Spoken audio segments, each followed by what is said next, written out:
Yes, my people, it's Pastor Kyle, and today is day 17 of what God said to me today. And today we are reading from Matthew chapter 17. And a few verses here, I was finding it difficult to choose which one stood out to me the most. But the first bit is Matthew 5 to 9. And what we see here, this is the Mount of Transfiguration. This is where we see Jesus transfigured, and we see the Father come out and say, "This is my beloved Son in whom I'm well pleased." And I love this because it's just a reminder of this Trinity. You know, you get many people that like to oppose the Trinity, but all over the Bible, if you just read the Bible objectively, it's so clear for us to see, and we see the Father and the Son interacting.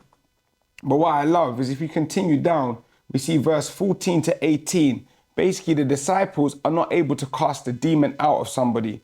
And then the disciples basically go to Jesus in secret and they say, "Why couldn't we cast this demon out?" And this was my standout verse, and it's in time with what we are doing as a church at the moment. We're in 30 days of prayer and fasting. And the scripture is in verse 20 and 21, and it says, "Because of your unbelief, for surely I say to you, if you have faith as a mustard seed, you will say to this mountain, move from here to there, and it will move, and nothing will be impossible for you. However, this kind does not go out except by prayer and fasting." And so this was my standout verse from Matthew chapter 17. And the reason why these were my standout verses is because sometimes things just have to be contended for.